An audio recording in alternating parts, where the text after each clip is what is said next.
Please let me wear this... Oh, I broke it! I fixed it. Please let me wear this weird zip tie so I can feel something. I want to feel something. Get it on here. I wanted to make like a handlebar mustache type shape. It would be funny. Oh, it will not. And now it's a weird kind of chin strap. Okay, this is unsustainable. That was like lip hair. Yeah, I kind of like it. Like, it's pink and it's kind of swirly. It's transition goals to me. I was gonna say something else. I think I was gonna say, bitch. Bitch. Turn it into Untamed Doggistache. Hey! That's just like straight. It's like a few hairs wider. I broke it again. Oh no. Than, like a John Waters mustache, like a pencil mustache. That's like it's a John Waters mustache, but it's like actual hair. And not just drawn on with a pencil. It's a little long for a dog mustache, quite honestly. That's kind of...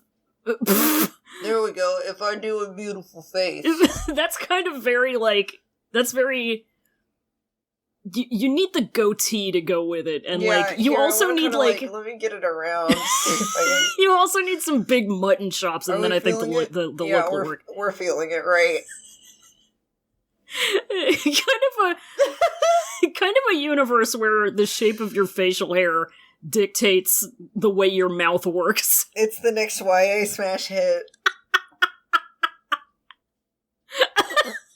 I'm in the A class. People are sorted into mustache, goatee, and beard. Oh god. Literally, it's like dwarves. Everybody got fucking facial hair. Nobody's fuck. Damn it. Nobody is discriminated against. In a world. So long as you can keep all the shit on your face. I would be so good at it, I would never die. In a world where everyone is divided into beard, goatee, and mustache, one young man is brave enough to have sideburns. One young man gets his whole facial hair burned off forever by accident, and now he has to draw his beard on every day and make stupid-ass faces. That looks... even stupider than normal to keep it on his face. No! That looks like if you took a handlebar mustache but also made it into, like, tusks. I gotta just say, I'm so proud of myself. You should be. I just gotta, like, I gotta talk with, like, no cheek movement. Fuck! Damn it! Let's do the episode. Son of a bitch!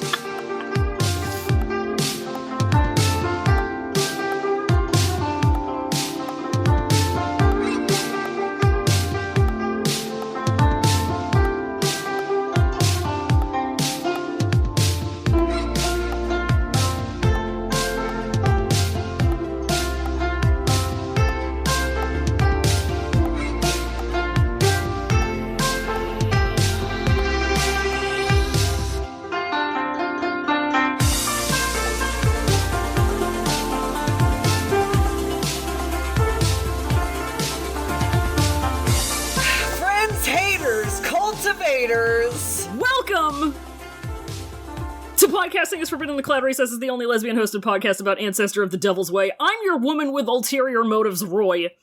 And I am Fallon, aka Marriage Story 2019 film. We're here to talk about Marriage Story 2019 film. We're here to talk about... The young son in this instance, I guess, is Shichen's son. Yeah, he is. They're fighting over custody of him. Okay. Custody of Lan Shichen ladder match.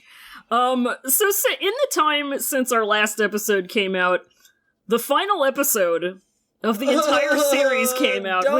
Don't say that. We don't have to talk about it at all, but I do want to acknowledge that it happened. It's not ended forever until they're still trying to put on the zip tie mustache. I like it. It's kind of an Omega shape now. I'm seeing if that'll stick at all. Like, kind of like, no, I'm not going to. That was kind of retainers. Yeah, kind of a retainer moment. It's not officially over until we talk about it on the podcast. Right. Thank you. Thank you. And so, really looking forward to recording the episode that we're going to do for episode 13 of the Donghua in February 2022. Knowing us. I mean, it's going to be intentional on my part this time, because it ain't over till it's over, baby. It ain't over till it's over, baby. We still got novel to finish. So yeah, let's finish the novel, and then, for the very last episode, do the last episode of the Donghua. That, you know what? Just can't let go. That might fuck. It could fuck is the thing. It might fuck. And then, okay, since we are an 18-plus podcast. Yes. And we would be at the very end, so people who had just begun would have no idea. I mean, I guess it would be at the top. We could do the incense burner chapters and the extra chapters and shit as well. Yeah, I have those on the schedule. Yeah, planning on it. Okay, yeah, and maybe by then you will have figured out exactly how to do the zip tie mustache. I like it. Well, I'm kind of gonna figure it out. I'm gonna figure it out. This is excellent. Fuck. This is an excellent thing to be doing while we're about to talk about an episode. Well, yeah, I just I've become fixated on it now. It's become my only purpose in life, so it's gotta happen sometime. I'm putting it out of sight. Keep this out of my sight. Be gone. If it leaves my sight, I completely forget about it forever, so we're safe now. Aries shit. So, it's episode 30, also known as season 3, episode 7. Yeah. Also known as Deviated Spirit. Yeah. I wonder if anything bad is going to happen in this episode. Deviated Spirit shit. Deviated Septum. Ooh. I know, here's the thing, though. This is going to be a good episode, and I know it, and nothing bad is going to happen, because it starts out with Threezun having a literally Christian wedding ceremony where everybody is invited and they're watching them exchange their vows. They're exchanging their vows so purely, so serenely, and then Jakey gives this sneaky little look. He gives a sneaky type look. It's so fucking funny. While they get married. And this is absolutely some toxic marriage bullshit, because Mingjue slips in the "Lord help you if I catch you doing some shit I know your ass is gonna do" vow into there, and Jiggy starts Anyaba sweating. He's like, he knows. Oh no. Yeah. All of the other sect leaders are there watching and clapping. They're loving it. They're eating it up. They can't see Jiggy's little looks. No, because they're little glances from their vantage point. Yeah, they get to look at all of their asses, which is exactly what we love to see. The perfect round peaches, and then Lan Wangji's just he's there, washboard ass. Flat like a tin roof in summer and twice as hot. Bless his heart. Jesus. So then we go to a big sect meeting, because we're still in Memory Zone.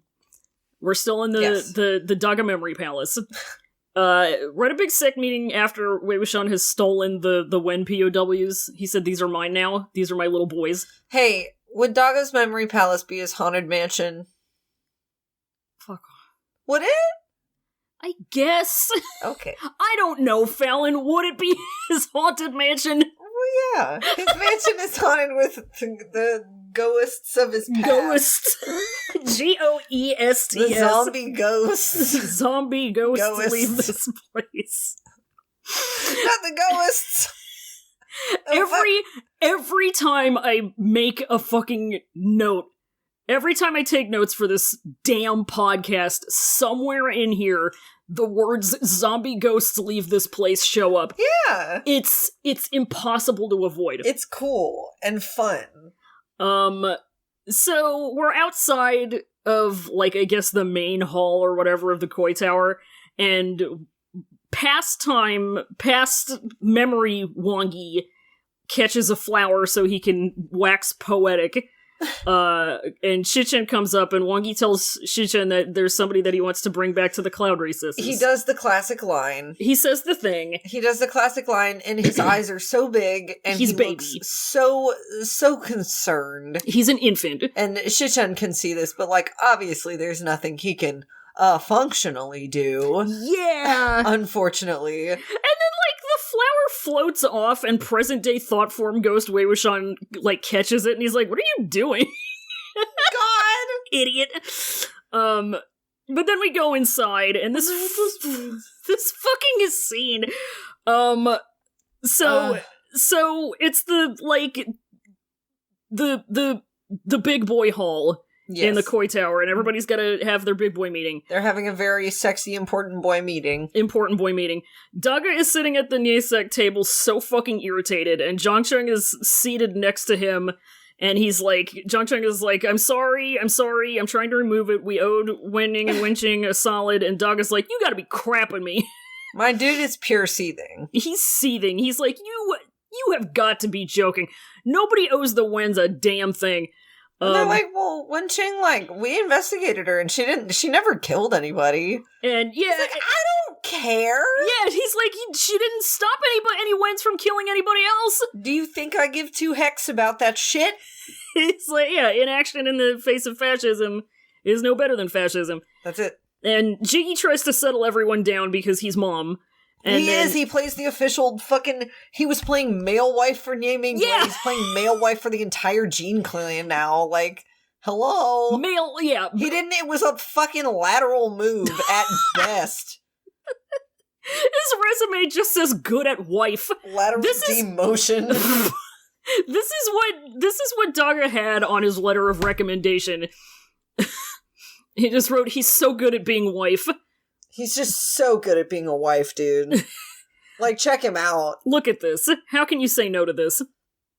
And Jiggis immediately says, oh, sick little Jung, more and more people are saying Wei Wuxian is your tier 1 draft pick. Jesus. And then he literally says, what's up with that? Like, what's the deal with Wei Wuxian? He sucks so goddamn much. He's like, Wei Wuxian is trying to start his own sect, IMO, and Zhangcheng is like, he's obviously just trying to piss Zhangcheng off. Oh, yeah. Absolutely. Just trying to get him real fucking mad. Mm-hmm. He wants him to get so fucking mad for no reason. What's he gonna get out of it? Like, really? What is he going to get from Zhangcheng? What does he stand to gain from this? Fucking nothing. He's just there to flex his power and be a dick. He's just there to flap his fan in front of his face and be messy. And then, shit, he mentions something and, like, Myeon Myeon pops up. Well, okay, so he's like, Wei Wuxian is trying to start his own sect, and Zhangcheng is like, no, Wei Wuxian has always been like this. He's really not. Yeah, he's like, even my dad knew he #can't be tamed. And Jiggis is like, more like your dad liked him more. What are you, triggered? Wow. And then, no, Zhangcheng is just, he's literally stupid. What do you want from me? He's literally nice, but he's literally nice, stupid. But he's literally stupid. Like... do you want me to fucking apologize for that? Yeah. Jiggis fucking makes knife cat face. And he's then, like, oh, you're upset? Yeah, oh, you're mad? Have you been coaxed? Are you perhaps upset? Have you been coaxed, my friend? That seems unfortunate for you. I wonder who could have done that to you. Could it have been a troll of some sort? Could you perhaps have fallen victim to a scheme?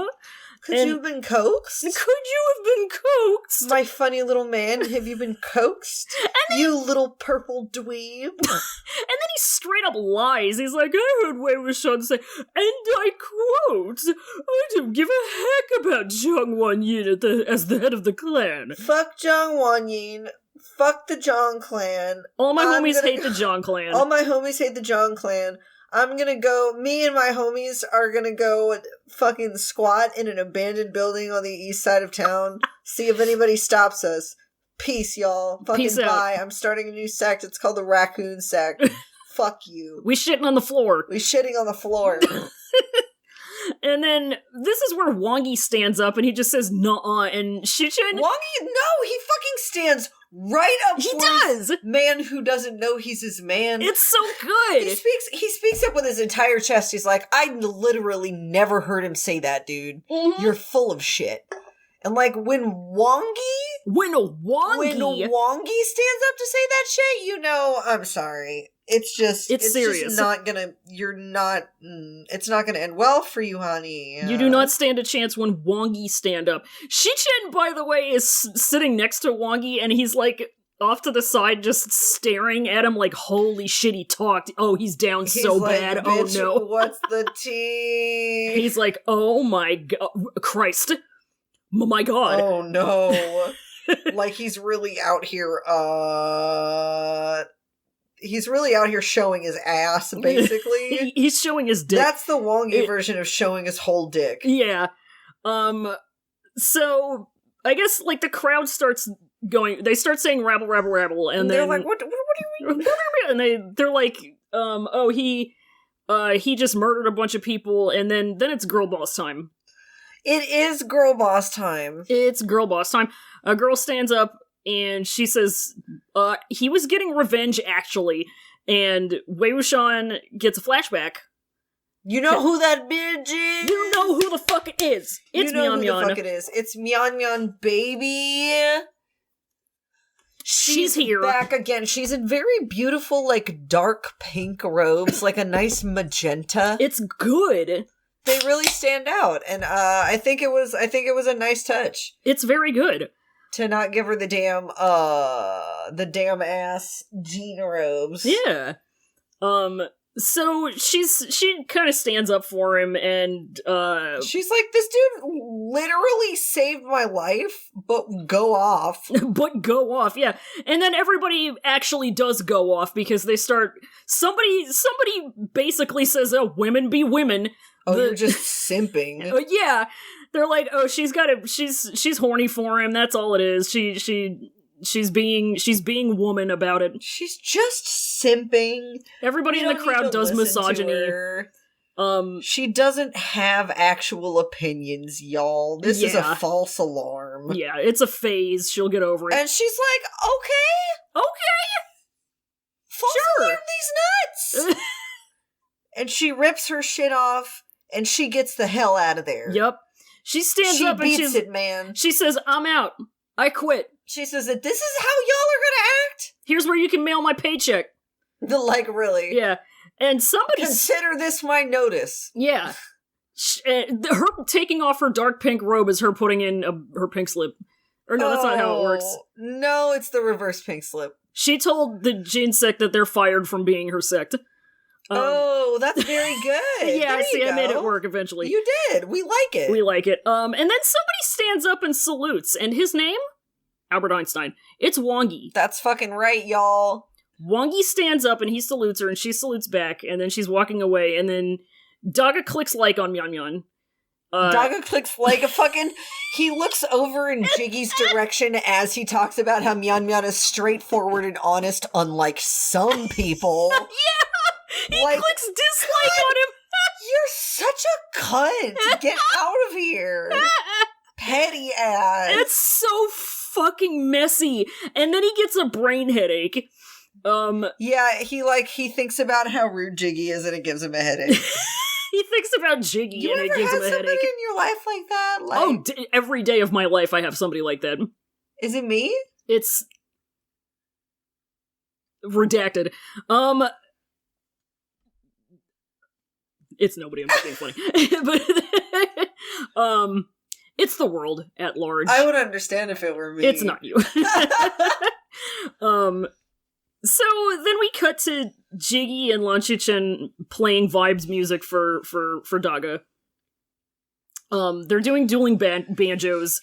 I really do kind of appreciate how, like, normal and not evil the Gucci music sounds. You know, like, the minor key is never a bad sign. No, it's fine. We love it, actually. I don't know how the music is in Chinka that he just, like, kind of wrote it off, but he's like, wow, this kind of sounds like a spooky Halloween mixtape.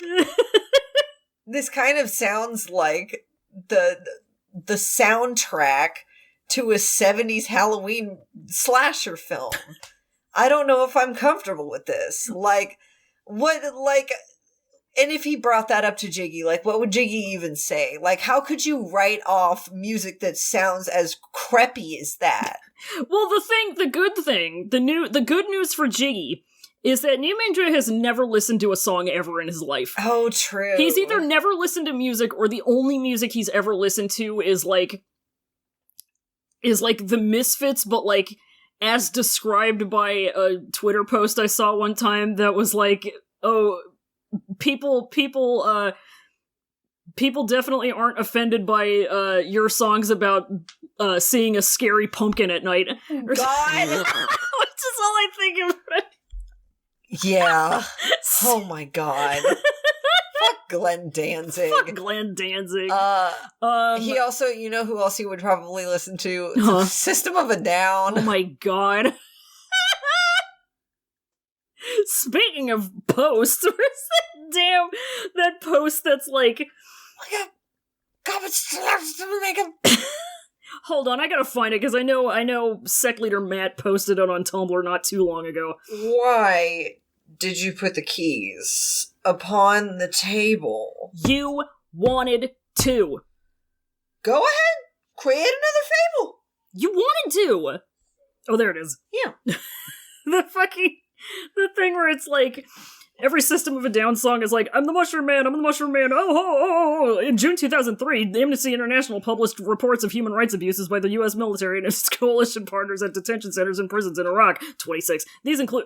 And then somebody replies and, like, posts a fucking screen cap of, like, some of their lyrics that literally are, like, exactly like that. From the prison song, yeah. We all know and love the prison song. We know and love the prison song. We know and love System of a Down. It's it's funny. We like it. Yeah, so Daga's wearing his System of a Down shirt, and he's like, this song is normal to me. Yeah, Lan Shichen and Jiggy play for Nie Mingjue at first. Mm-hmm.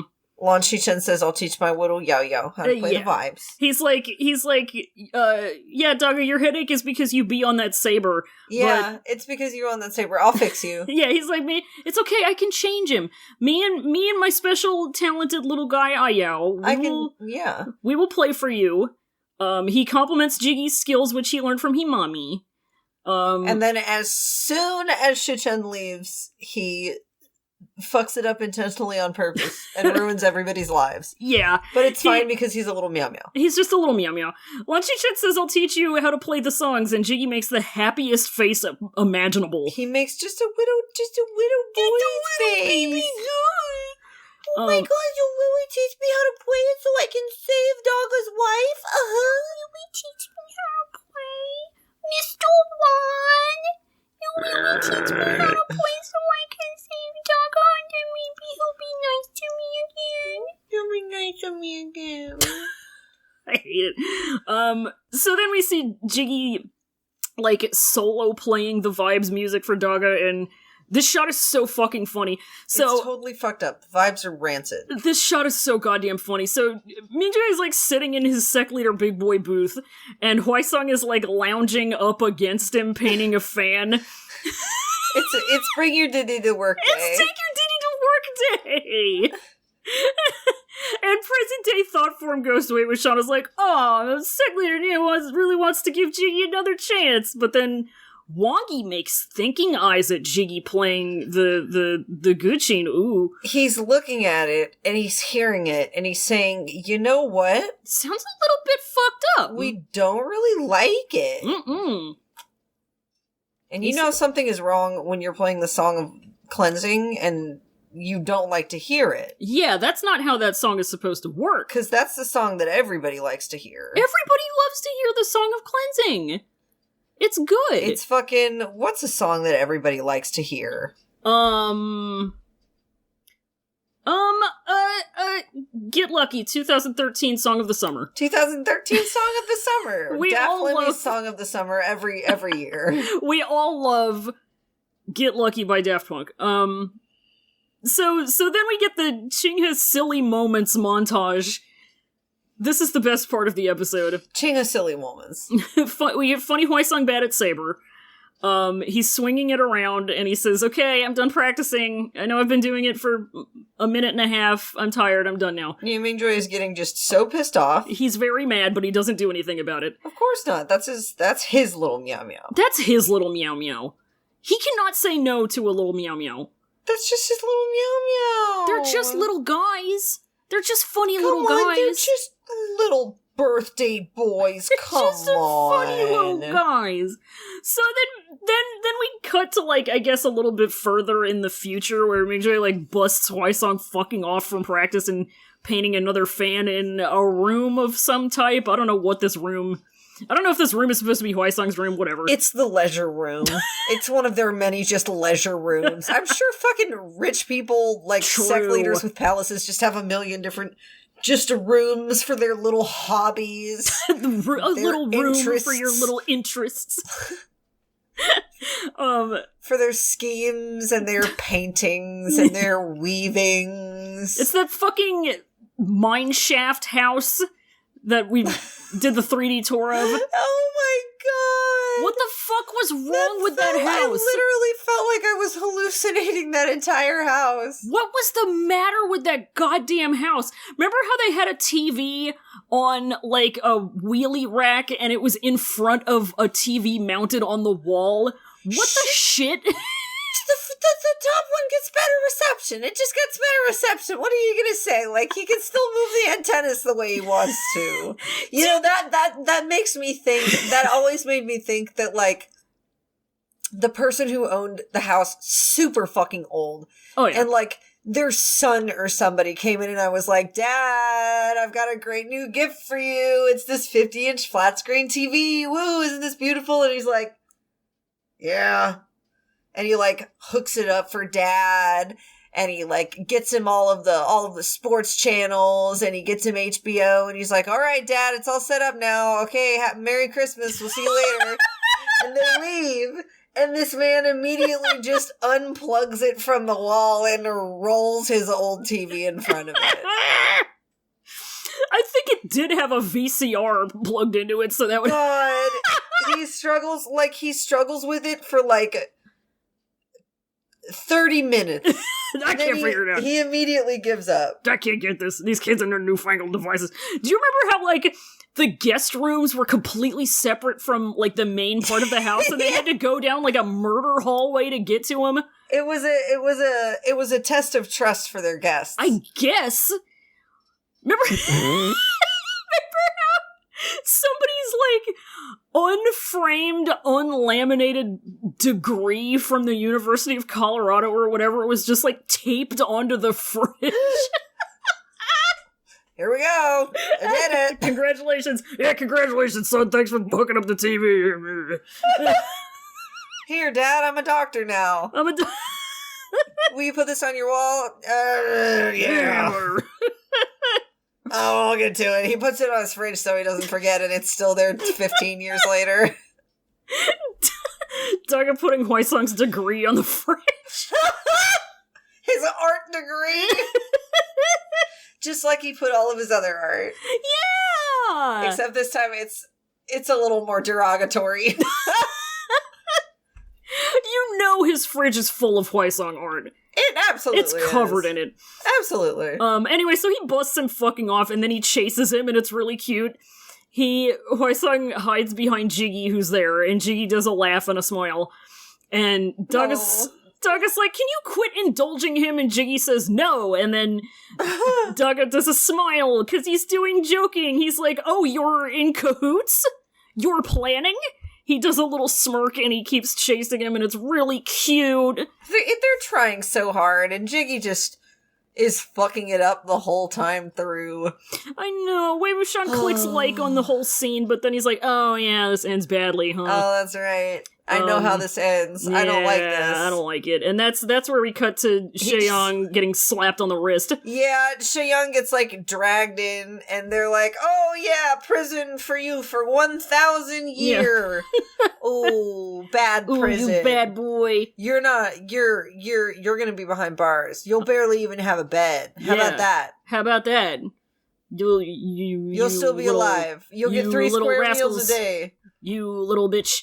So, not to say that some people don't deserve jail. Nobody deserves jail. True. But sometimes people do be deserving death a little bit.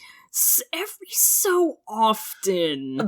More occasionally, I think, than many like to say. Much more rarely. But people do be deserving to die sometimes, especially fictional characters' name of Shaeyong. Yeah, mostly fictional characters' name of Shaeyong. Primarily, I would say fictional characters' name of Shaeyong. Yeah. Do not take this as real life. It's not real life 1-to-1 parallel comparison, baby. Right. It's just fictional characters' name of Shaeyong. They're fictional characters. They do such horrendous shit.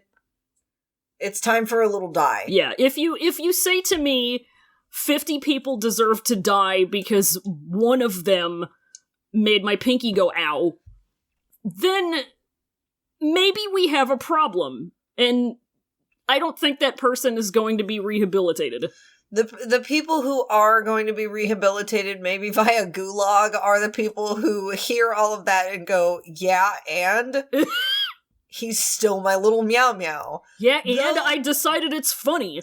I decided that he's actually right about it. Yeah. And that does not reflect on me and my values at all. What the fuck? Man.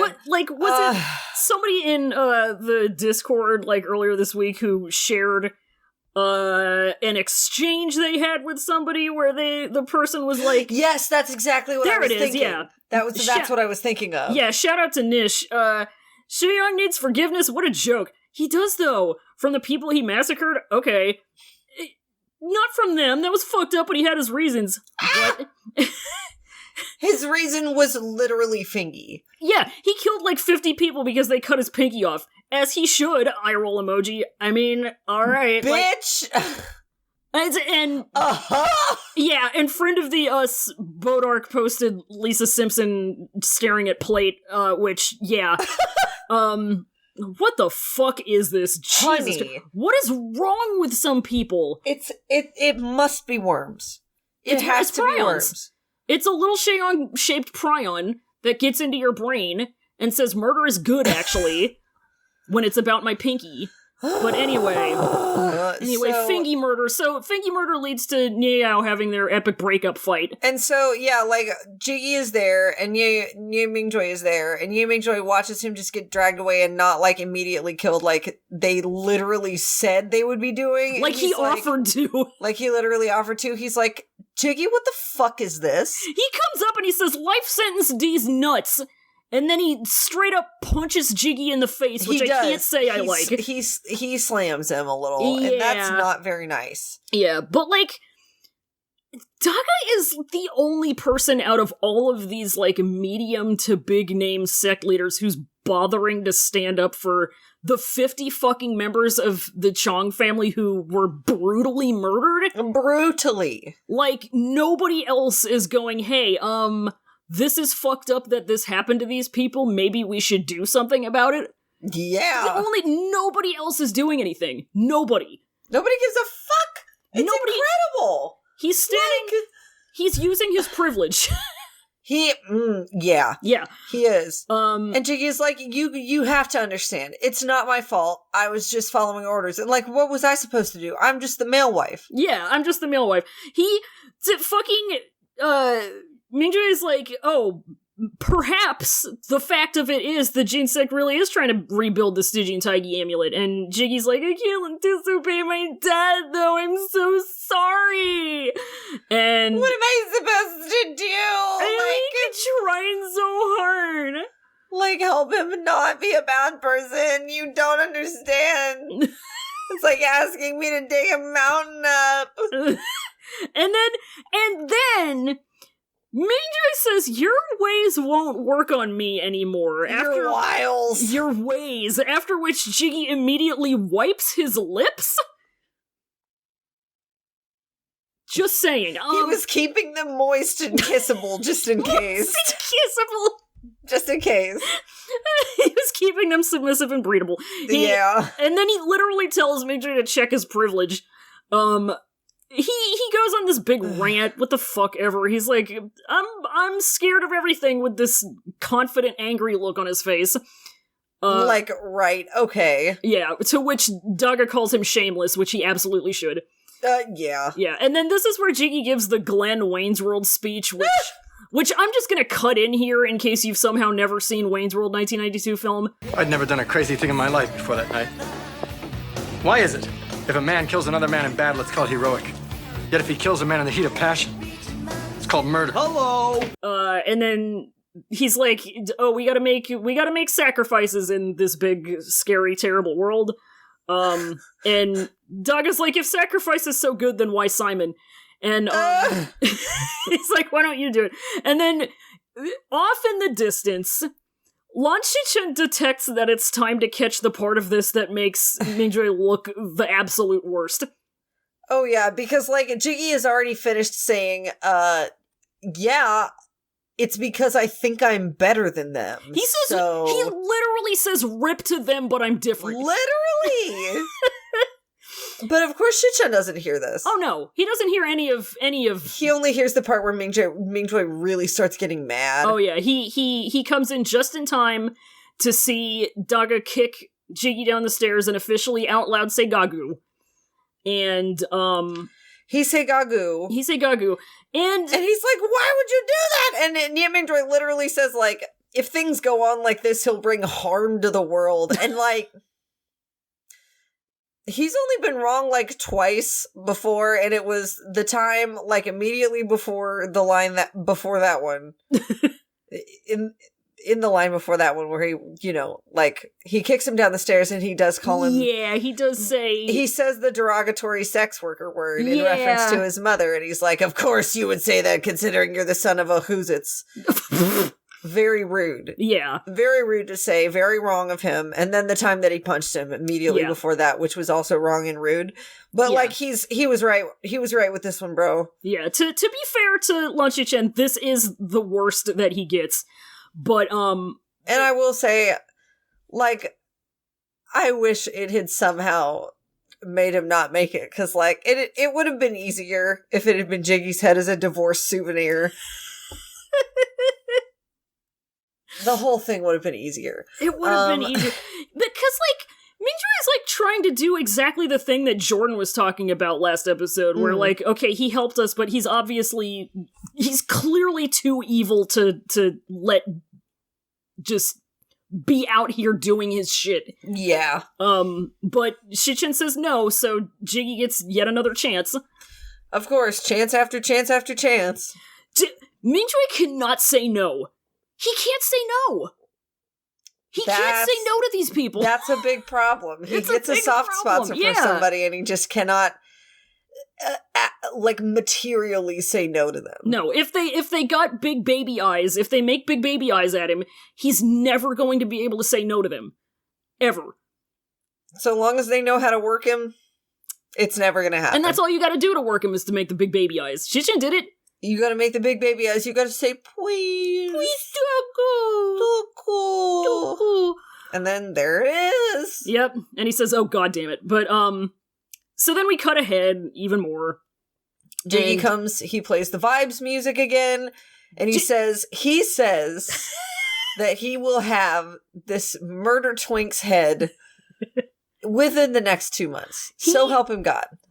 First off, so this starts out, Mingjue is he's back in his sect leader big boy booth, and he's half asleep, I guess, or something. He's just he's resting, and Jiggy is just already here, set up with his whole Gucci. He's just doing it. Yeah, and he wakes up and notices him, and he's and he cannot stop giving him chances. Once again, I cannot even get my head around how ridiculous the pussy game has gotta be. He's fucking here again! He's back! He's fucking here! He says Shishin said to give you another chance, so guess I gotta. Oh, God, this man! How absurd is this pussy game? Like, how tight the grip. Amazing pussy, how tight the grip that killed the dick of me. That popped a vein of me. God. I once was chilled, but now am raging because of this pussy. God, so Jiggy's playing the vibes music, and then Hwai-sung comes up. Speaking of big baby eyes that Daga can't say no to. He's got an armful of burned shit. Yeah, and he looks so goddamn baby in this entire scene. He's quite upset. And he's like, Daga, did you burn my things? And he's like, Daga's damn right I did. Absolutely, yeah. You goddamn right, boy. Boy. I will not be having that shit in my home. He says it's been a year and you haven't figured out this one maneuver or whatever.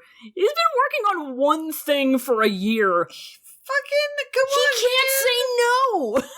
He literally, I don't understand this man, dude. I really do not. God.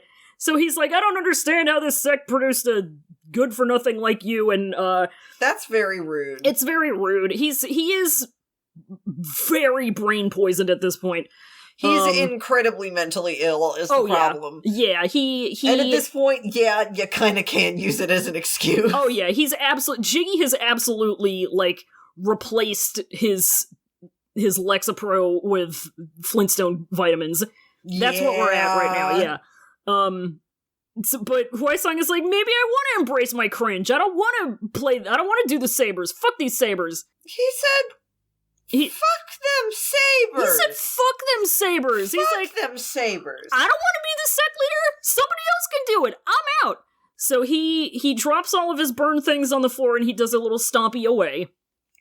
And Nie Mingjue hates it. He hates it. Jiggy is playing the entire time, by the way. And absolutely. he's like, oh no, Ah-sung, you shouldn't make your brother mad. He has to say calm while I play. Oh no, don't do that. It'd be so faster. Bad. Yeah. And I really do love how they animate him playing the Guccian, though. I know. He's got, it's very good. He's just so pretty while he does it, unfortunately. Yeah. The pussy game is ridiculous. It is quite absurd. I want that twink obliterated, unfortunately. That's just kind of the state of things as we are right now. Mingjue loses it, and Jiggy just says, calm down. Which, dude, come on, do some yoga.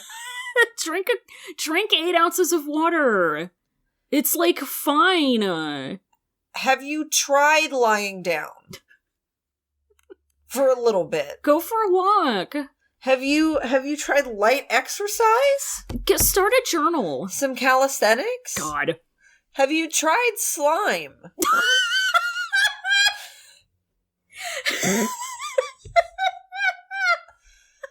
Have you tried poppets?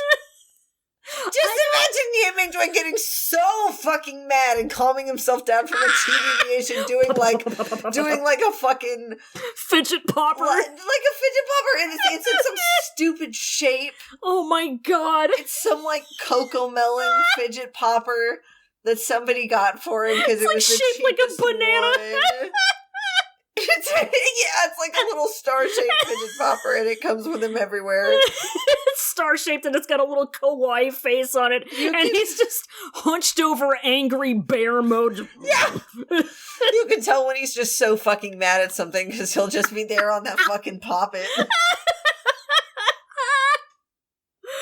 God. Glowering at it. Daga. I know of an account that I think you should look up. It's called Oddly Soothing. What's that supposed to mean? Why can't things be normally soothing? And he's just watching videos of, like, kinetic sand being cut. Approvingly. They slowly get gentler and gentler with every video.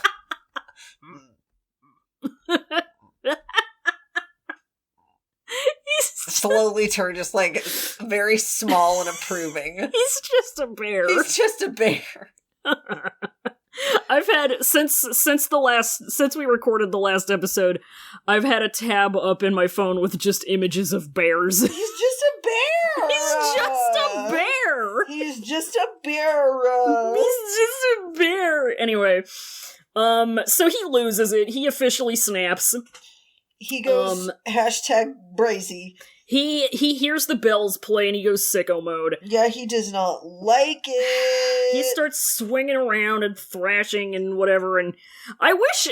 One thing that I do wish they had done is I wish they had him hallucinating a million jiggies like he did in the novel. Oh my god. Because that would have been hilarious. And because instead we just see him chasing one of his guys around and the guy says, "Please don't kill me." Which is... bad. Yeah, but... you know, it gets did to him, unfortunately. Yeah. You know he has to do it to everyone in his path. Yeah, sad to say. And they're screaming, and Nie Huaisong's like, what the fuck? Yeah. He turns around, and Mingjue does a big slice, and there's some blood, and Huaisong is holding his arm. Do you know what I just found? It's my insurance card, I can see it. God fucking damn it, son of a bitch. Piss. I needed that for the coochie doctor a week ago, now it's irrelevant. Did they get you in anyway? They let me in anyway. They told me to email it to them, and then I forgot to do it. So well, now we have it. Oh. Anyway, so when I get arrested next time I go to the coochie doctor, that's why. Yeah. But yeah, Huaisong gets sliced a little bit, but he's fine. And then Daga, punches his saber into the ground, and he drops to his knees, and he's dead. That's pretty much it for him. And Huaisong absolutely 100% thinks it's his fault. He's crying, and he's saying, "You won't make him mad anymore." Oh. It's so fucking sad. It's too late, queen. It's too late, girl. It's too late, queen. It's fucking heartbreaking. Poor baby.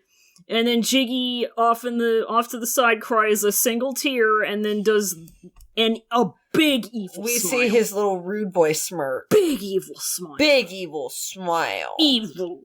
He's evil. Mean. He's mean and evil, and you better not mess with me. I'm mean and evil. That's my best Jiggy impression. So then we go right back into the prison. We hit it. We were out of the memory zone, and Jiggy is slicing at Paperman Wei Wuxian. And this is so fucking funny. Because one thing you gotta know about Jin Guangyao's sword... It's so wiggly! It's wiggles. It's immaculate. Wiggles. Absolutely immaculate wiggles. Best feature, his wiggles. It's iconic! It's... Okay, so if you have gotten this far and you've missed the memo, what Jin Guangyao has is called a soft sword. So I like it. Yeah, it's like a metal ribbon dancer, and it's sharp, and you use it kind of like a whip, but it goes around and it can, it's a weaponized slap bracelet. And, Jesus. And so he's got his fucking... And it's double hilarious, because its name means hate my fucking life. Yeah! Which is so good. But, so he's flapping his little Battle of the Bastards Jon Snow rubber sword-looking ass sword. Fucking God. With his jiggly wigglies. His jiggly wigglies. His jiggy wiggies. His jiggy wiggies. Wei Wuxian is avoiding it expertly. Oh yeah, he's jiving. Like a little paper ballerina. And he gets smacked into a sword. Not a wiggly sword. He recognizes this damn sword, too. Yeah. It's fucking Sui Bian. It's Sui Bian. And he's like, what the fuck my sword doing in here, bro? Brother, what the hell? Bruh. And then, he says, okay. And then Jiggy comes up looking so damn evil. And he says, you just lost the game. And then... No.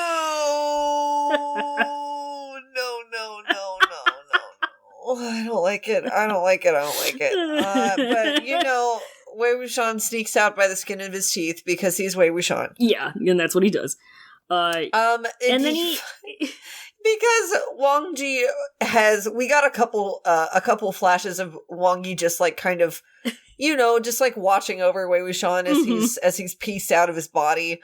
And he wakes up on Wang Yi's back because Wang Yi has lifted him up. Yep. And the body of the Wei Wuxian. The body of the Wei Wuxian. And this is the body of the Wei Wuxian. Yeah, this is the blood of the Wei Wuxian. Which is appropriate because he's running to the perfume department, and when Wei Wuxian saw one set of footprints, that was when Wang Yi carried him. That's true! Footprints in the God. So they run up to the Jigum room, and everybody else also starts to arrive. So like Susha comes up, and Huaisang comes up, and Jinliang comes up, and bunch of randos come up, and Zhangcheng is here looking wide as hell. They're all out here. Zhangcheng big. He's big. People want to call him a twink all the time, and I don't understand. He's anything but. He's jacked. This man huge, lifts. Dude. He's a jock. He's maybe like more of an otter type than like a linebacker type, but like I don't think he's hairy is the thing. He's definitely not a twink. He's smooth. He like waxes. Yeah. He's vain like that. He waxes. Yeah. But he's a hunk though. He's looking wide as fuck. Yeah, he's looking wide as fuck. Everybody's here. Susha's mad. Susha is here. He's upsettingly sexy as well. He's fine. He is kind of fine with it, though. You don't gotta say kinda. He is fine with it, unfortunately. He is unfortunately very fine with it. Look at that pouty little face. He is fine, though. Tell me you don't want to smack that around a little bit. Come on. He is fine. I'm alright with it. I mean... I'm not, but my pee-pee is. My pee-pee. My pee-pee fine with it. My pee-pee fine. I don't care for my pee-pee. I don't care for my pee-pee. But yeah, it's time to demand the goods. They're making a ruckus, and Jiggy opens the door, and he is so beautiful. I hate this bitch so much. And he's very good-natured at first. He's like, oh. What can I help you fine boys with? Are you here to have a little party in my room? Oh my god. You're here to have a talk with little old me? What's going on? And they're like, listen, we need to see your secret murder room. Yeah, Shichen pouts, and then he's like, we gotta look in your secret murder room. And Jiggy's like, okay, I mean, I got nothing to hide. And he does this, like... I have nothing to hide in this room that I've purposefully and tried very hard to keep a secret from everyone, especially by hiding it inside of a mirror. I don't have anything to hide in here, baby. Like, what are you talking about? I have these suppressive charms on it for, like, personal reasons. My life, my home, and my heart, they're all open doors. Yeah. God. He does this, like, serene little glance over his shoulder where his hair kind of blows away, and he's so gorgeous. I can't fucking stand him. I'm gonna punch him in the mouth. It's disgusting. It's disgusting. So they all go in, but they go in and Susha is like, oh, the lawn sect with their proper conduct, funny joke, forcefully entering a clan leader's bedchambers. Like, he's jealous because Jiggy hasn't invited him in yet. Literally, he has not gotten a ticket to the Jiggy Butt Buffet. He's waiting. He's waiting for his little buzzer to go off, so he knows it's his turn to be seated at the Jiggy Butt Buffet. Aren't we all? He's enjoying a nice ginger ale while he waits. Hey, me too, bitch. That's right. Taking a little sippy. Mm-hmm. Yeah, we're taking some sippies tonight. What's the drink of the week? Oh! Drink of the week. Drink of the week. Drink of the week. Drink of the week. Drink of the week. It's a Smirnoff pink lemonade seltzer. Ooh. A malt beverage from America. It's pretty good, actually. It's very refreshing. I got it for free from work because whenever the beer vendors come in and do tastings for their products, like they buy a whole pack of it, and then anything that they don't use, like, just gets given to the staff. Love that. So I take home like a 12-pack worth of stuff in an average week. It's pretty good. Yeah. I like that can. It's kind of vaporwave with it. It's very aesthetic. It's got some like blue, like tall palm trees on it. It's got like a set pink, against this like a pink and yellow gradient backdrop. Very beachy, very neon vibes. Just very 90s. Really vibing with it. Just vibing. So that's the drink of the week. We love it. It's nice. It's not sweet. Ooh. It's good. It's a little bit tart. Yeah, just Wonderful. like lemonade should be. We love just it. as lemonade should be. So everybody goes inside. And Wei Wuxian is like, awful powerful suppression charm going on here. Kind of funky. And they open it up and Jiggy's like, well, that's of course because it's Wen Rohan's cursed commemoration memorial dagger. Yeah, it's the Wen Rohan commemorative evil dagger. And he's like, yeah, it's just so full of resentful stuff because Wen Rohan was like so evil. And I would know this. That's why I have to put these charms here. It's like fine. I just gotta be so careful with it, you know? And like, he takes it, and he's like, see, curse vibes. And like, suddenly, Chin Su rolls up. Yeah, she's here. Like, I'll be taking that. Yeah, she's got anime emotionless eyes. She's just coming in, like dull gradient with it. Uh-huh. And, Jiggy, like, takes her hands, and he's like, why are your hands so cold? So I guess she's dead already? Like, judging by some stuff that happens in some episodes from now. I don't know what the fuck they're trying to go for with this. Oh, yeah, no, you know what I think it is? Remember they put the corpse needles in everybody? Yeah. Mm-hmm. Oh, well, she would be dead already in that instance, huh? Mm-hmm. Oh, damn. Yeah. Because I was like, can you control the living with that? I don't think so, no. I think you have to be Wow. Yeah, you gotta be dead. That sucks. Yeah, it fucking sucks. He was busy in the... Damn, he was busy! 42 seconds between Paper Wei Wuxian busting out and him coming to the door. Yeah, what the fuck? What the fuck? So, she takes the dagger and she stabs herself, and he yelps, and then Shichen comes and tries to dose her with some magic Olive. Fucking Jiggy's just like, I can't believe you guys are so mean! He's acting! He's like, you're so mean to me, Asa!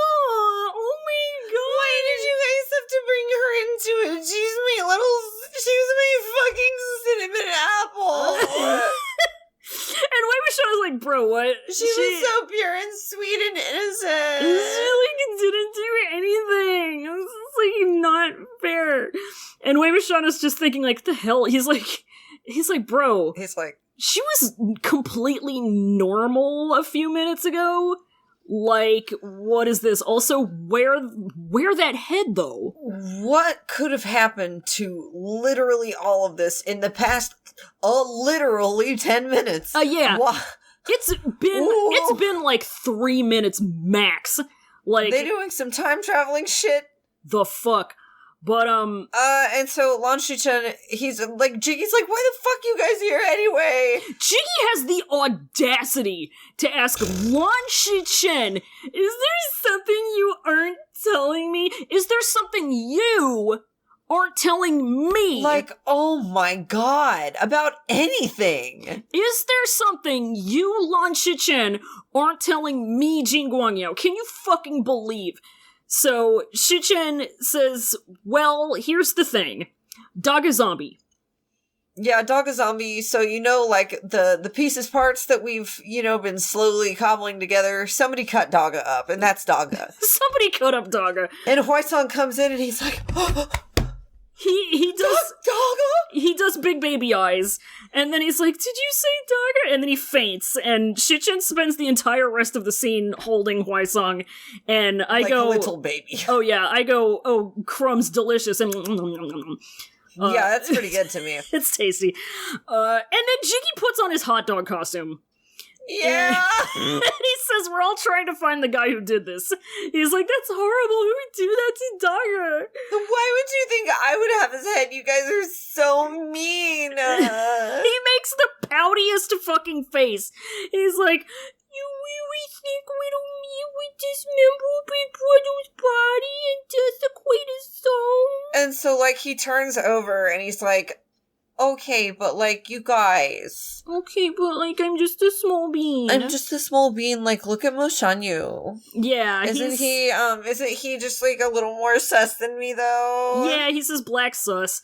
He's like, oh, I get it. I see what this is about. Mo Shanyu, like, I expelled you, so you're getting your little revenge. Oh, that's right.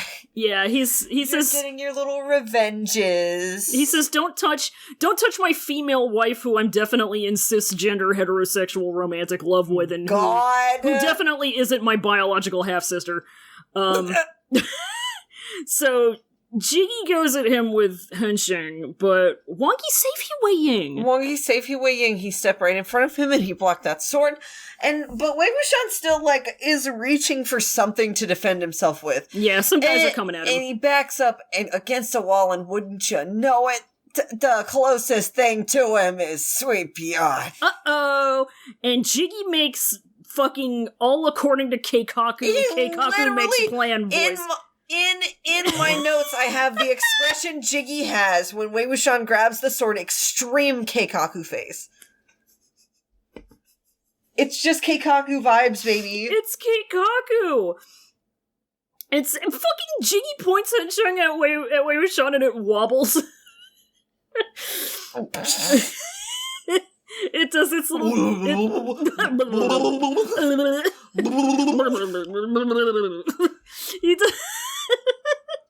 It does its little jiggly wigglies.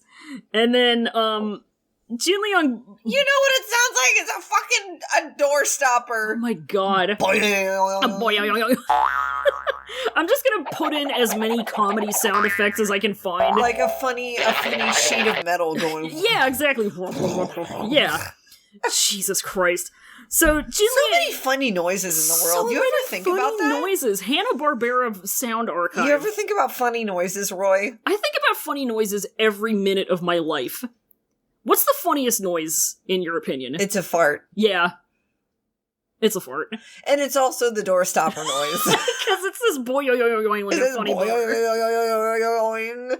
A boing. So Jin Liang baby steps in and he tries to stand up for him. He do. He's like, Juju, back me up. And Juju does. Look, he doesn't suck. Yes, because Juju whipped him. It didn't knock his soul out, so he's actually not Wei Wuxian. And you shouldn't be mean of him. And immediately after he says that, like, almost immediately. Like, they're still ganging up on him. There's a weapon. It's the only thing that Wei Wuxian grabs, and that's, like, literal, just complete proof evidence. Yeah. And he manages to unsheath it. Yep. And that's it, baby. It's Sweet Beyond. Yep. And Jiggy summons the receipt over so it hovers by his head. And it's like the soul sacrifice ritual. Oh, yeah. And it hovers by his head. It's the IRL magic version of showing the screen cap of the DMs on screen. It's the NFT receipt, except God. it's a real thing. Jesus. Man, that doesn't work. Okay, never mind. NFTs, I hate NFTs. I want to Not make because fun I of don't NFTs understand so them, goddamn but- bad. I want to make fun of NFTs so goddamn bad. Too bad we're talking about fucking Chinese medieval times. Jiggy would run NFT scams, though. Yeah, absolutely. Absolutely. But, yeah, so, like, eventually, Wangi and Wei Wuxian managed to get out because Jiangcheng is, like, I guess closest to the entrance, and he just stands there being wide, taking up space, and he just lets them go. He doesn't stop them. Yeah. Interesting.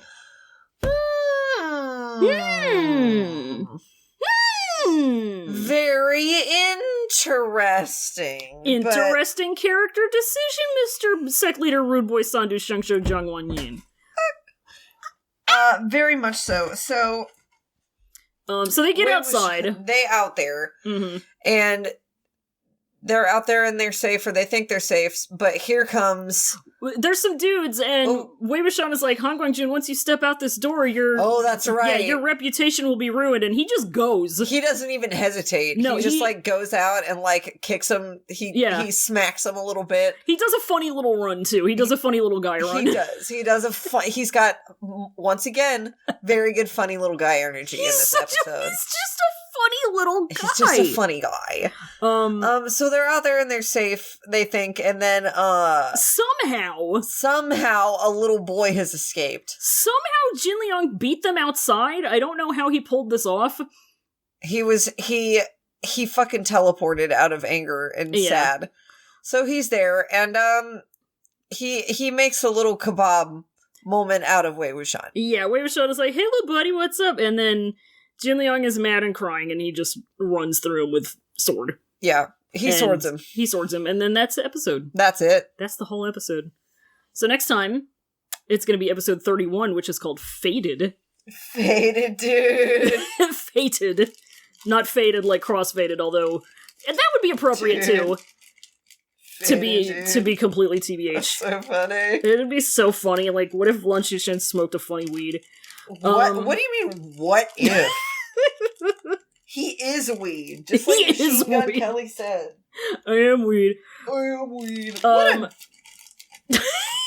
It's dick funny. weed. So freaking yuts. How about some Google Translate Essence collection? Yeah, we can do that. Ray. Yes. These Baidu think pieces. Good. They're the jackpot. Are they really? They are so fucking good. We These like are it. Phenomenal. Today, it's all Daga, baby. You know we gotta pay tribute to this man. This man, it's about time that I admit to both myself and the world that this man truly is my favorite character. As much as I relate to Wangi, and as much as I love Huaisong, and as much as I want to see Jin Guangyao's ass get obliterated, I love this man. He's the one I could write think piece after think piece about. I love him so much. So Nie Mingjue good. He's as it good. Turns out. I'm sorry, but he's fucking good. So, he's just a good dude. He's literally nice. He's literally nice! He's literally nice. What the hell else do you want from me? He's nice! He's big. He's literally big. He's fucking big, dude. He's literally large. He's just big. He's just big. He's just big. He's literally big. He's literally big. He's nice. Anyway, so... Yeah. So this first one... These are all from different articles. Okay. This first one is, like, just some commentary on the him, after he first met Mengyao. Okay. Can you see it from here? Is it the first one with the big text? Yeah. Okay. I saw the zinger in this one before I started reading it a few minutes before we started the episode, and I knew it was going to be good. Oh, yeah.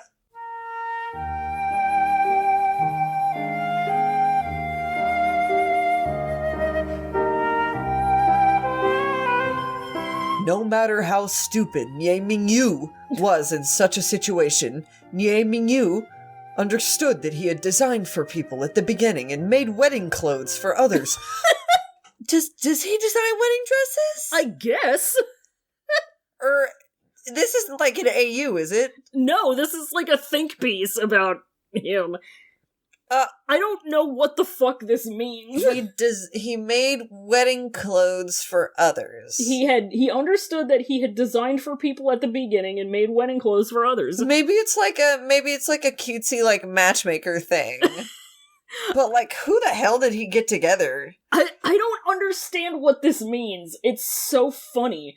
Nie Mingjue is not really the matchmaking type, is my thing. Yeah, traditionally when I think of him, I don't think of making wedding clothes. I don't think that's one of his very few hobbies. Just sitting there quietly sewing a dress. Jin Guangyao getting mad at him because he can't figure out ways to manipulate him because the only things he cares about are sabers and making wedding dresses. God, that's so beautiful! That is really cute.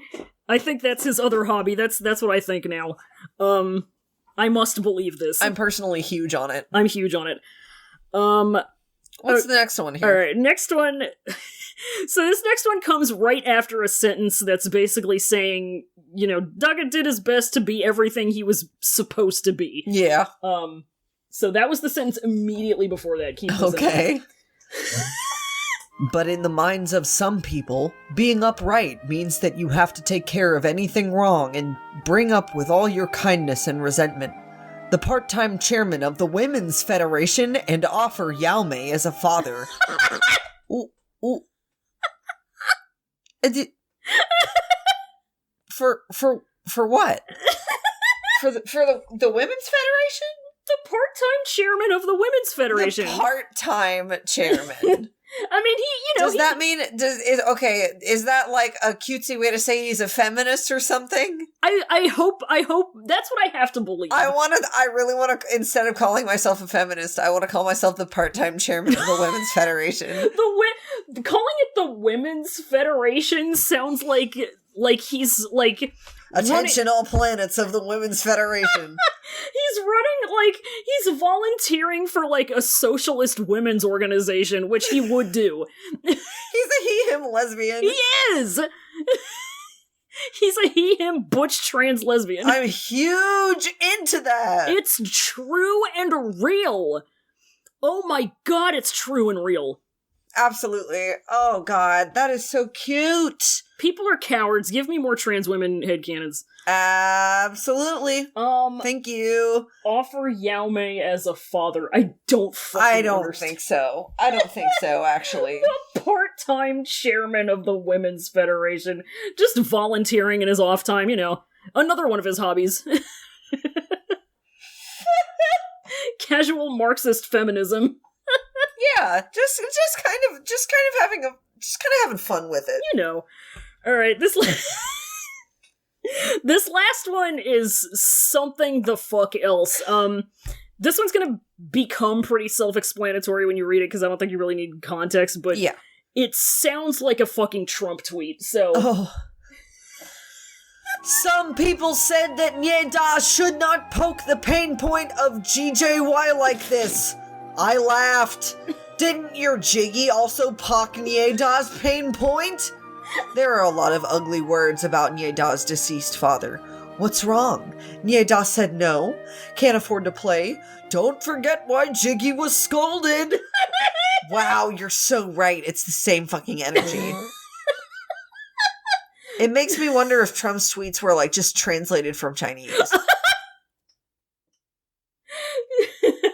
Don't forget why Jiggy was scolded. Please don't. This person, did they tell a lie? They didn't. Did they lie? No word of a lie. Now, unfortunately, it's not dumping on someone who literally died 2 days before he made the post, but God, that's okay. Yeah. It, in spirit and really in feeling and emotion, in tone, I think it's nailed it. Should not poke the pain point of Gidgy like this. Gidgy! My little Gidgy. I'm never gonna stop being perplexed as to how it keeps happening that the translation comes through with typos. Jin Guangyao. Jin Guangyao. Famously his name, actually. Jin Guangyao. Yeah. Jin Guangyao. Gigi. Gigi. Gigi. Gigi. Don't forget why Jiggy was scolded. Gidget. Gidget? Gidget, yeah. I'm watching you, Gidget. I'm watching you. There are a lot of ugly words. Didn't your Jiggy also pock Nie Das Pain Point? He sure fucking did, dude. You know he did, baby. Oh, tremendous. Alright, So, is it question time? it's time for questions. Alright. I'm fucking with it. I love it. If you have questions, you can send them to cloudrecessespod.tumblr.com/ask, or you can send them via Twitter at cloudrecesspod. You get one. Just the one. We don't need to go crazy. That's right. We already got two with the other one. Just the one. I'm gonna go to Discord first, actually. Okay. Because I have it up, and I'm gonna read it because I have it right here, because I like it. you probably can't see it from there. No, I can't. So, this is from friend of the show, and chief cultivator of the show, Jay. Word. Who asks, thinking about NMJ hearing an altered version of a classic hit got me thinking, what is a song that you only know a remixed or reworked version of and don't acknowledge the original? I.e., most people know Soft Cell's Tainted Love, but usually don't know it's a cover of a Gloria Jones song from '65. Another good example would be the Gary Jules version of Mad World from Donnie Darko, but it's originally a Tears for Fears bop. I think really the only one that comes to mind for me is The Book of Love by the Magnetic Fields. Okay. And that's just because I don't fucking like Peter Gabriel that much outside of Sledgehammer fucks. Sledgehammer fucks. And it was Peter Gabriel that did The Book of Love, right? It wasn't the other one. Hold on. Yeah, it was Peter Gabriel. Okay. And I just like, I like the Magnetic Fields version better. It was the first version that I heard, and I genuinely thought that it was the original version. And I remember distinctly being that fucking person on YouTube who was 11 or 12 years old, had just heard this song for the first time and was like, yeah, Peter Gabriel's cover isn't as good. So that's my secret. That's my secret shame that's here for you now. That's the only one that I can think of, though. I can't think of a whole lot that, like, I don't acknowledge the original. I can think of some that I prefer the cover. Yeah. But I don't know if they're anywhere I would completely, like, disown the original. Yeah. Can I be real here? The Red Hot Chili Peppers cover of Higher Ground by Stevie Wonder kind of fucks. It does kind of fuck. It fucks and slaps. So does their cover of Love Roller Coaster. They fucking slap. I hate to say it. Like some of Red Hot Chili Peppers music, no shade to my stoner friends here. No shade to you if you longboard. No shade to my stoner friends, my longboard friends in Brooks. And Brooks. Some of their early shit fucking slaps is the thing. It does slap a little bit. It slaps. I got mad about the opposite thing a few days ago.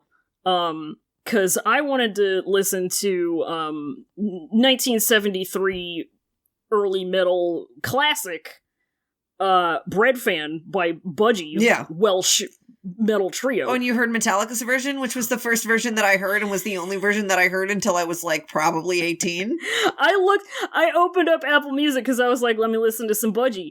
And they had nothing. All they had was the Metallica cover. What? They only had the Metallica cover. And I was like, are you shitting me? Oh my god, this is my mom's old Ford all over again. It was only Metallica in there. Oh my god. It was like, it was a little bit like, Crowley's car in Good Omens, except if a CD stayed in her car for too long, it turned either into a Metallica album or a Peter Frampton album. I don't know why. She wasn't even that big a fan of Peter Frampton. She had like 4 Peter Frampton CDs in her car at any given time. The slow metamorphosis into Metallica. That's what happens in Mom's Metallica mobile. It's Mom's Metallica mobile. I tell you all that story? Oh, yeah. I probably told you all that story. God. Jesus Christ. I only have like 6 stories that I remember in my stupid broken brain. It's alright. Budgie good, though. Budgie good. That's the point. Anyway, let's go over to Dumbler. Yeah. And answer a couple questions that we got on Dumbler. Alright, so our first question comes from Pine J Song. Pine J Song said, to be honest, I think the funniest version of the Nothing But Apologies YouTube channel is one where the YouTuber keeps weeping out all those platitudes about growing and changing and learning and going on bizarre tangents to explain/excuse their behavior, but never state outright what the incident was. They just paint an increasingly ludicrous implied picture of what the fuck could have possibly happened. Also, it's up to the audience to decide if each video is for a separate incident or the same one. Oh my god, it's like a little mystery that you have to figure out, like a little ARG. I was gonna say... Oh my god. Dude, usually I think ARGs are boring as fuck because they're all the same. Literally. But this is the ARG that I would fuck with. I would make this ARG. I would truly fuck with this. I might do this. It would be fun. It would be funny. We just need to we need to write scripts and we need to have like a bunch of our friends do it and treat it like found footage. Oh my god. But they have to be also like series within themselves, you know. God, yeah. They all have to be interconnected. I'm so sorry for responding so badly to Colin's apology video. I'm so sorry for everything I did. You know, just stuff of that nature. I'm so sorry, Sam, that I told you to read my message in Steppenwolf voice. I won't do it again. I'm like learning and growing, so I apologize in advance if I slip up. It's just a natural part of my growth. It's just my life right now, and you have to be patient with me. It's so chaotic. As I seek peace and healing. God. Oh, that's good. Oh man, that's really good. Delicious. Oh, they're very good. Thank you. All right, our next question is from an anonymous friend. The anonymous friend asks, "Hi guys." Hello. Hello. For some reason, this question popped in my head a few days ago, and I just haven't stopped thinking about it. Do you guys think Zhang Cheng can dance? Can the other MDZS characters dance? What kinds of dance would they be good at? The image of Zhang Cheng tap dancing has been fueling my need to ask this question. Thanks, guys. I hope the image of Zhang Cheng tap dancing will dance through your head for days like it did mine. What a wonderful thought. I think the answer is yes. I think Zhang Cheng did did any of y'all do cotillion growing up? Oh my god. I for sure did not, because I was not nearly rich enough, but literally almost every single other child in my grade at my private school that I was going to, because my grandma was paying my tuition so long as I went to church there. See how long that lasted. Did. Cotillion. They all went to fucking cotillion. COTILLION. It's like a children's manners and etiquette class, and they teach you how to like waltz or some shit. I have secondhand knowledge of it, but it stuck with me all these years just as like the weirdest possible concept.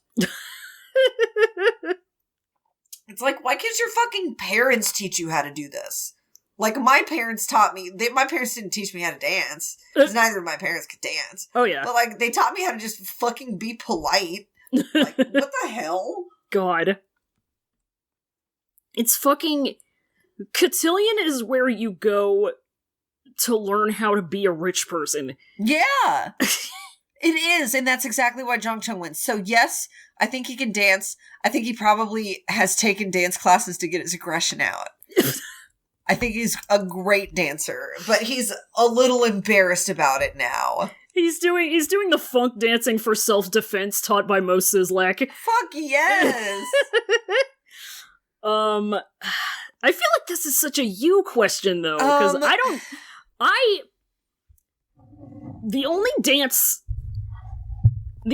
that I've ever fucked with was when I was 15 and I took a belly dancing class at the area rec center. Wonderful. I was pretty good at it from what I hear, but I haven't done any kind of other dance since then. Yeah. Huaisong's a very good dancer. Oh, yeah. Wei Ying is a wonderful dancer, extremely brazen. When he gets drunk, it's all bets are off. Yeah. He's just a very slutty dancer, unfortunately.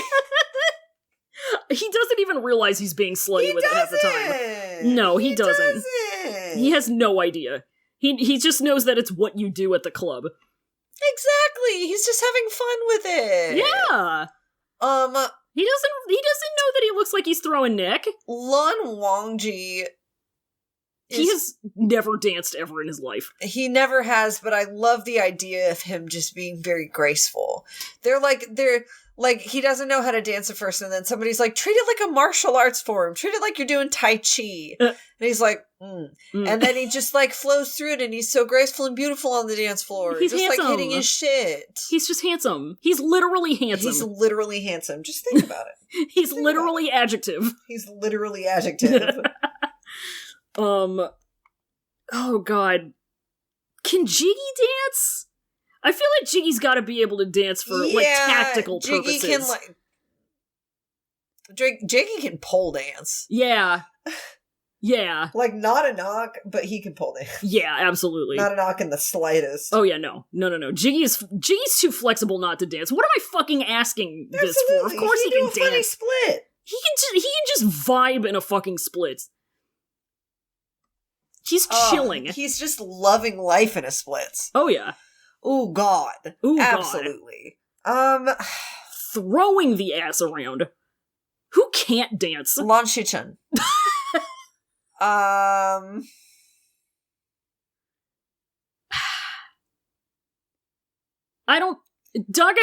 won't dance. He refuses to dance. He will not never do that. danced. No. He will never do this. No, bears don't dance. Bears don't dance, parentheses, film.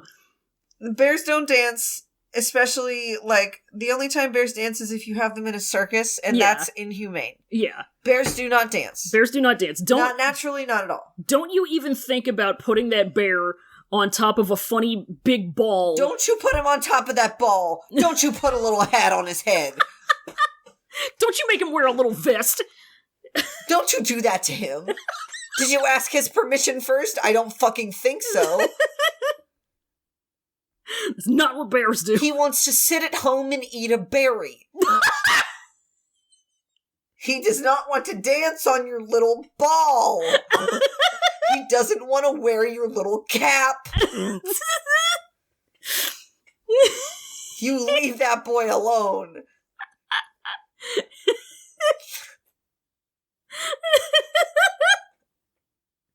It's good. That's right. Oh god. Okay, so we have several questions over on Twitter from from friend of the show Caroline. Wonderful. Couple juicy questions here. Couple juicy questions. Let's go with the least controversial. Yeah. The first question is: consider a song you love with the goodest of vibrations, the chillest of beats, the lowest of fi.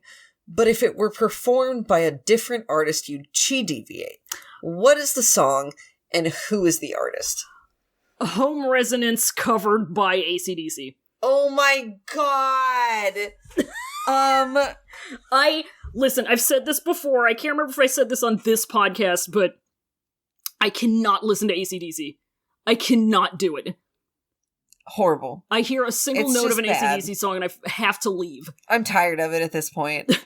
I think mine would probably be, like, a Joni Mitchell song covered by the Kid Laroi. That man is my new fucking tulpa. The tulpa enemy. I hate him so much. My thought form enemy. He's my thought form enemy. I hate his voice. Every time I hear his voice, I just... Oh, it's like something comes over me. I turn into an animal. Oh my god. I just crave blood. Ooh, you know what? That got me thinking about another one that would make me so goddamn mad. Yeah. never say to me, I hope I'm not speaking this into existence. Let it never happen. Let the words "Yeses and You and I" performed by Katy Perry ever happen. Oh no! I would not be able to stomach that shit. Oh my god. I would. Okay, how about this? Any Rush song being dared to be performed by Imagine Dragons. I knew you were gonna hit Imagine Dragons. I knew you were gonna do the Imagine Roy. Dragons hit piece. I hate them so much, Roy. I hate them so much. I have a question. No. Okay, first. Drake covering fucking, I don't actually know what the song is called. ODB's better have my money. Give me my money. I just think the charm would be completely sucked out of it. Only ODB can do ODB. Only ODB Rest in can, peace. like, seriously. I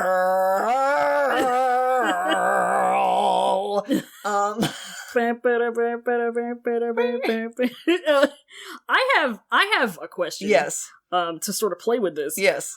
What's a song you fucking hate, but you think you might be able to get into if somebody you really liked did a cover of it? Ooh.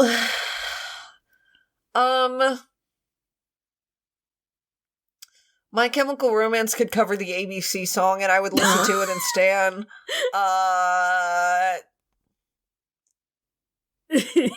Doja Cat could cover an Ava Max song, and if she sang in a different language, maybe. So you don't have to pay attention to the dog shit lyrics. Fucking dog. Did you know? Doo-doo lyrics. For whatever godforsaken reason, the person who puts together the like, song tracks that play at our work must be a BTS stan. They got as much BTS on there as they could. It's like 2 whole songs. 2 entire songs. They got like 4 or 5 fucking Ava Max songs on there. Like, thank God not The Sweet But Psycho. But like God. 4 other ones, only one of which I've heard before. And then not the Kings and Queens one. Thank you. Thank you. I'm not trying to speak it into existence, okay? But like, for what? For what? And then a fucking, well, this is probably because we're carrying his wine now, but like a bunch of John Legend songs. And then like 3 different Tones and I songs, which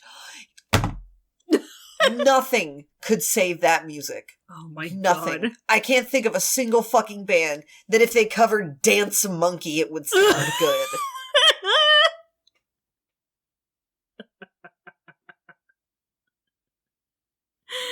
The only way Dance Monkey would sound good it would be if I were hearing its obituary over the radio. That's how it would sound good.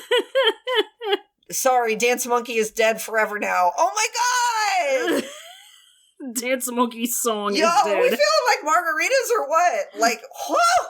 Dance Monkey parentheses song has been found dead in Miami. Shit, is it okay? It's okay, but it died. Oh God. Fucking tremendous. All right, let's okay. Next question. I'm thinking we're probably only going to do the first part because I don't really want to start any ship wars here. Yeah, okay. Bit spicy with it, Caroline. Asking us to divulge our takes. Let me preface this with, this is our opinion. Only our opinion. Simply my opinion. Granted, we're correct about it. Granted. But if you disagree with it, that's you. Yeah. You listen, this is exactly what Fallon said. It's our opinion. You can feel free to disagree with us. You do not have to have the same ships that we do. You do not have to have the same takes on them that we do. We are saying it's completely fine. We do think you're cringe for it. Yes. we are saying these things as to why a certain ship might be good and the best ship, and as to why a certain ship might be terrible, and why the fuck would you ever ship this? We're saying it with our tongues in our cheeks. Yeah. Okay. With a bit of salt. Just a touch. Just a grain or two of salt. I tried to shake the salt onto my plate and the lid fell off. But that's okay. That's a problem for me and God to sort out. That's a problem for me and God and my completely nuclear obliterated taste buds to figure out. So, moving on, the question is, once again from Caroline at Elephant Talk 420, to the untrained eye, it is a two-part question, we'll get to the second part later. To the untrained eye, this episode is proof, quote-unquote, that Nie Yao is, quote-unquote, bad, because the lying-ass little bitch Guangyao is responsible for Mingjue's death. Give us the expert's breakdown of, excuse me, why it's good and real, actually. To and why, by the same token, Shichen and Jiggy is bad as a ship and fake when you employ critical thinking skills. Rubbing my little hands together. So here's the thing. Let me start this out with my opening paragraph. I am limiting this conversation to 20 minutes. I am limiting this conversation to 8 years.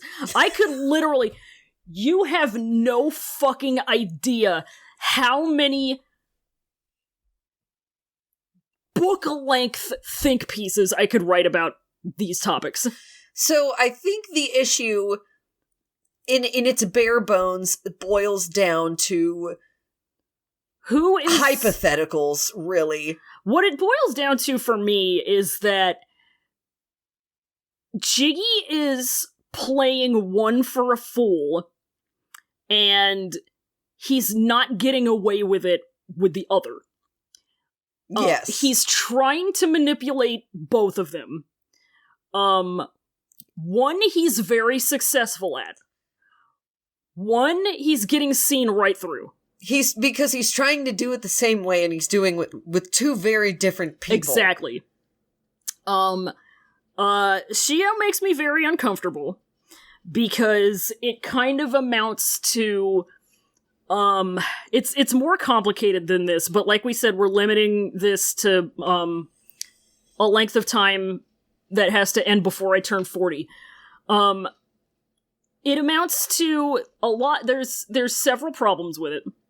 We all know this. Oh yeah, we all know this. Geniuses acknowledge this. Yes. It's... I don't see through Jiggy's bullshit. I think he's completely lying his ass off when he says some of the things that he has yet to say in our recaps of the series.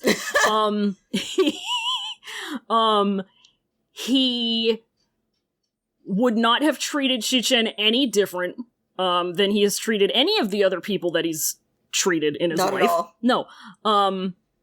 And you're a fool for thinking otherwise. Hypothetically, he has fooled you. That's what I'll say.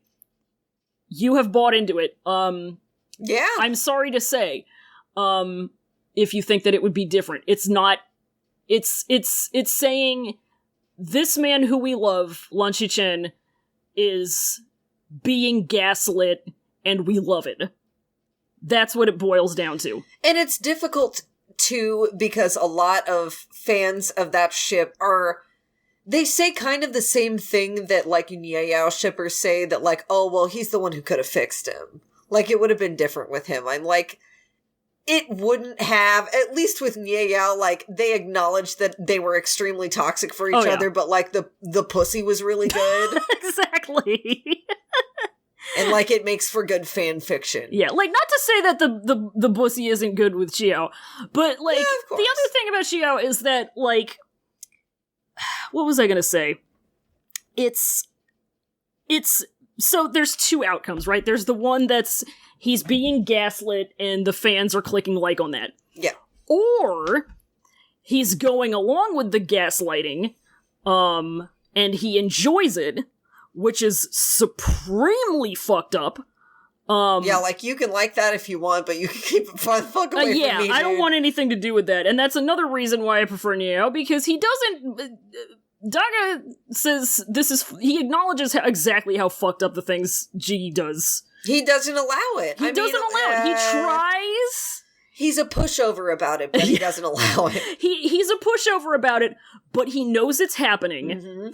Mm-hmm. He's aware of it, and he doesn't have the patience for it. So he's like, no, he's not being manipulated in the same way that Shichen is, because Shichen doesn't have the whole picture of Jiggy. He has this idea of him that isn't true. It's not the whole picture.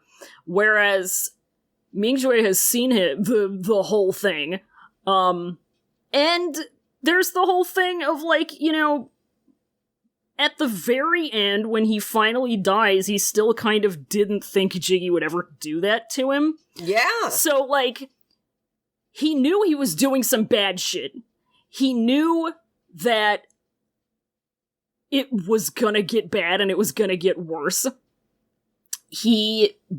he still had, like, enough genuine faith in him to be like, okay, I know he has these flaws. I acknowledge that he has these flaws. He saw that and he understood it. Whereas Shichen is like, no, he doesn't. He doesn't have those flaws. He's my sweet little meow meow. He's a perfect little cinnamon roll baby. Yeah. Boy. Yeah. So I simply do not enjoy delusion, or both parties being fucked up.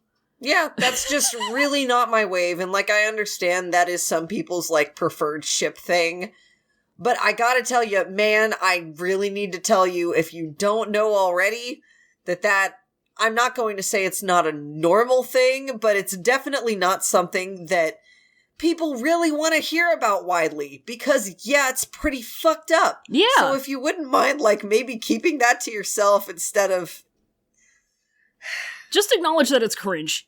Acknowledge it's cringe. Just acknowledge it's cringe. It's okay to like cringe shit. It's okay. Listen, this is coming from the biggest Nie bitch on the planet.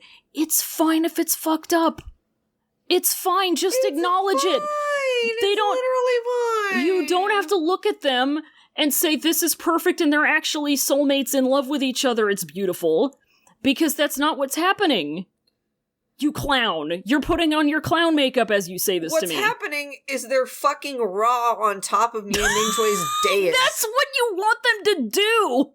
And Jin Guangyao is playing him the song that fucks him up, and it ends the exact same way, except you got to see them have sex. Exactly. That's all. That's all. I mean, that's not it about Nie Yao, okay? No. I also like the alternate universes where, you know, Jiggy had doesn't a do that, chance yeah. to not completely ruin everyone's lives. Yeah. That would be nice. If he had just understood that he was never going to get anywhere with Jiggis, and he just went with having his 7-foot-tall sugar daddy instead of having his actual dad.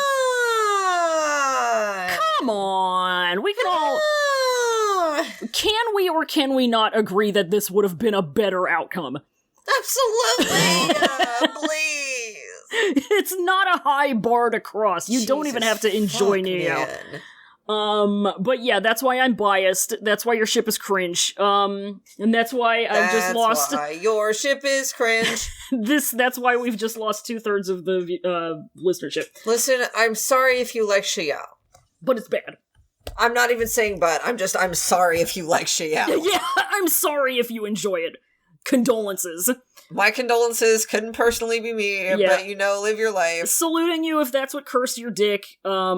Like, even but it couldn't be me. Even in a normal AU where Jiggy did all of that stuff that we talked about, like accepting himself and shit, it's just, it's too soft boy for me. It's too soft boy. It's boring. My onion. It's too vanilla for me, baby. I'm sorry. It's too boring.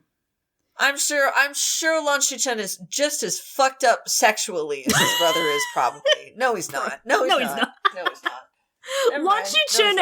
Lan Shichen has never and will never fuck. He just won't. He's just not gonna. I don't know how to word it other than he's just not gonna. Not interested. He's just not gonna fuck. This man will never fuck. He won't fuck. There are too many other things going on in his life, you know? Every hour of every minute of every day, he's going to take a look at the situation and he's going to say to himself, I could not possibly fuck at this juncture. I have so many moving parts, you know? There's so many moving parts. He's got so many blunts to roll. Exactly. Let him live his life. It's gotta be a little conveyor belt over here. Yeah, those are our takes. Those are the takes, baby. I'll film my in-depth hot take publication if y'all want me to, but I won't. But yeah, that's the main bitch of the episode. We love it. Mimi is stanced up again. Oh, she's hard stanced. Hard on stanced. that cat tree. Mimi hands. But yeah, why don't we clean up the house, and then let's get up out. Let's do a little sweeping, a little mopping, a little dusting. We have a Patreon.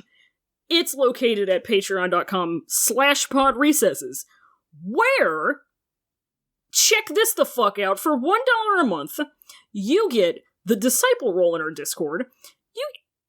Oh god, hiccup. You get access to all of our bonus content, including She's in Good iPad, where we read Scum Villain, plus hashtag Bless Up, where the two of us plus friend of the show Colin Ad Pagetish watch and discuss the Heaven Official's Blessing Dogma.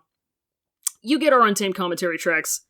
It's good. We like it! We like it. $5 a month, you can be a sect leader in our Discord. You get bonus content access. You get a thank you shout out on the episodes. You get a Comrade NMJ mini print of your choice.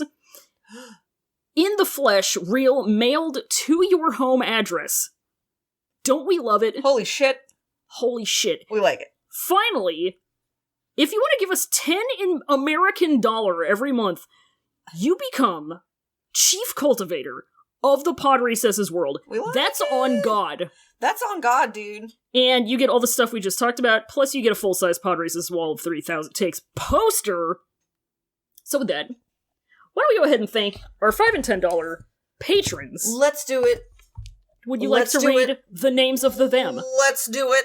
We are here thanking our $5 sect leaders: Alina, Audrey F, Olivia, name redacted, Essie, Rast, Tracy Ray B, SK, and 690 sect leader Sarah. Thank you very much. Woo! Yeah, boy! Yeah, boy! When these two children, the window was open the other day, Roy opened it so Fat Boy could get a little air, and he got up on the sill, and two boys rolled by. They were like 11 years old. And they pointed at him and went, woo! Yeah, boy! That was so good! He's got his two little personal hype men now. So I do want to give an extra big thank you to our $10, 10 of them, chief cultivators of the show: Scout, Colin, Caroline, Ajay, Jenna, Rachel W, Milk, and Kirsten S. Let's fucking go. Let's fucking go. Myths. Yeah, boy. Woo! Woo, yeah, boy. Woo, yeah, boy. Thank you also to Noisepace.xyz and sect leader Matt of the Noisepace for being our podcast network, giving us a little bit of a home. We love it. Thank you very much. If you go to the website of Noisepace.xyz, you can check out a number of very good podcasts, including 0 to 0, which is currently talking about Wonder Woman film. All right. You can listen to Diet Coke and Lilith's House of Snacks if you want to hear about snacks. You can check out Pot of Greed if you want to hear about Yu-Gi-Oh! GX. You can check the fuck out. You can listen to Fear Baiting, which is about horror to movies. That shit's Perfect time of the year. Perfect time of the year. You know what it is. You can listen to one of the new podcasts that we have on here. It's called Digimon Ghost Gaze. Oh. Guess who's on this one? Guess who's a host on this one? Who could it be? Who could it be but friend of the show, Elvier? Friend of the show, Elvier? What the fuck is up? Also got Haunting the Morgue on there. Haunting that morgue. That morgue's on there. We out here haunting. You can also listen to the Sonic Shuffle, which you might want to keep an eye out for, because a certain Roy is going to be having a bit of an appearance on it pretty damn soon. We like it. We love it. So thank you, Secleaner Matt. Thank you, Noisepace. Lots of good shit there, dude. Good shit. Hey, my name is Roy. I'm on Twitter. Yeah. My account is at _Benui_. I also talk about MDZS sometimes on my other account, which is Yeeling Hypebeast. I have another podcast on Noisepace. It's called Nana Roy's Night Marinara. It's ostensibly about creepypasta. Ostensibly. Fallon and I have a little episode that we need to record, coming up pretty soon. Pretty soon. We do indeed. How about you, Bears? Where can we find a bear? So this bear is rather reclusive. I'm on Twitter at America's Burden. I'm locked right now, but if you're 18 plus, feel free to send a follow.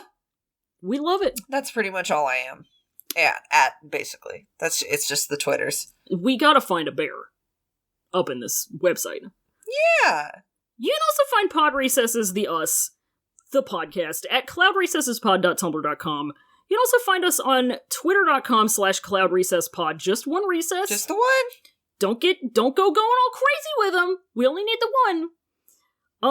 Subscribe on whatever podcast app you got. We love it. Leave us some reviews. We love to hear them. Please leave a review or two. Helps the whole algorithm thing. We love it. Go ahead and join our Discord if you're an adult of 18 years of age or older.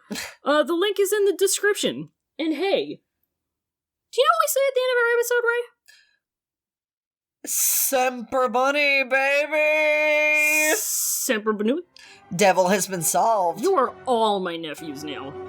That's it, y'all. All of them. Woo! Yeah, boy! Woo! Yeah, boy! Wow, that waveform, great. Bye, y'all! Bye!